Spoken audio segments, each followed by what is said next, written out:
Hi guys, this is a small little video, tutorial I guess to a certain extent, but it's a very basic video with regards to how to connect up a dongle with your amp units. It's something that I've been getting some requests to explain how I do it. It's very simple, but I can understand that those that are not as technically inclined might not understand exactly what I'm doing. Anyway, as you guys know, I'm a big fan of the NX7 from Topping. I think it's an absolutely amazing little amplifier, capable of about 1.1 watts of power output. It's nice and clean. It's really nice. You know, they subsequently came out with the G5, which has got a DAC as well. But I've got the NX7, and I like it, and I'm not gonna go spend money on the G5, especially because then I'm going to be stuck with that particular DAC that it brings, and that's not exactly what I want.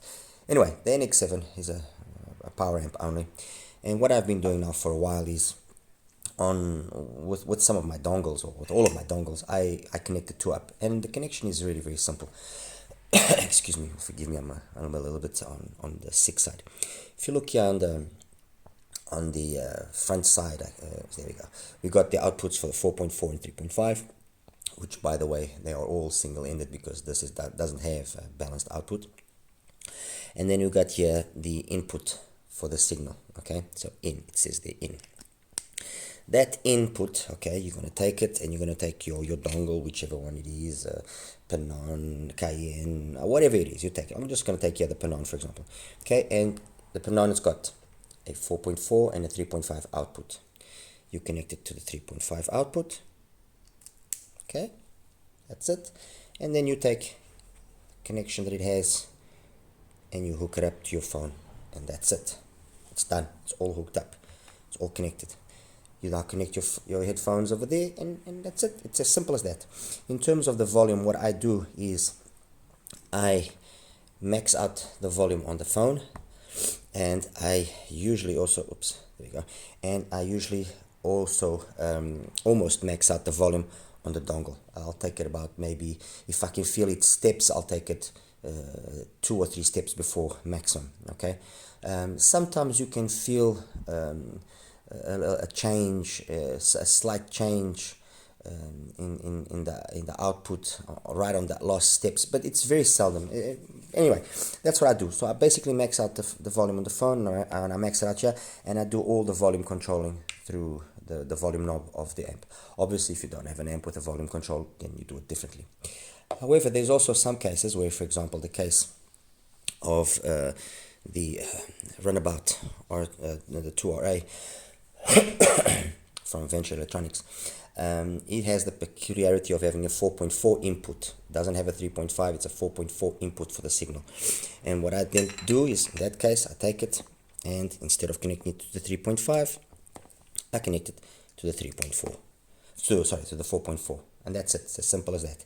And again, I use it. Funny enough, and although the Prime deck is nice and does play well, I'm not going to deny that it doesn't play well. I have actually found better synergy and better sound using things like, for example, the Cayenne RU7 connected with the Runabout, the Yuki connected with the Runabout. It actually sounds substantially, noticeably better. It's not better, no, it's substantially better than with the Prime deck. Why? I've got no idea. I mean, the Prime deck was made to be connected up with the Runabout, but it does sound better. So much so that I haven't used the Prime deck for a long time now, and I usually, when I use my 2RA, I use it either with the Yuki or with the M15. It also connects up quite nicely, and you do notice, as you do with the NX7, you do notice the differences between the different dongles being used, and the reason why you notice it is ultimately because the amp is so clean, it's so let's say neutral, that whatever signature the dongle does have, it transports itself onto the amplifier. The one other reason, I've had some people say, oh, but why, for example, in the case of the Yuki, which has got such a nice output stage, why are you using the NX7? Very simple. It has to do with noise floor. And what do I mean by that? If you connect it up to for example, a phone. And some phones you'll notice more, some phones you'll notice less. At lower volumes, you will hear a hiss, you will hear a sort of an interference, okay?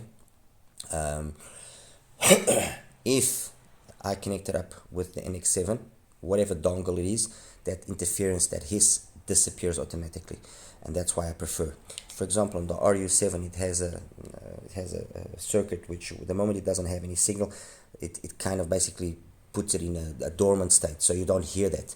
But all of the other dongles, or most of the other dongles, that doesn't happen, so you hear like a hiss, like a small little background interference, like almost.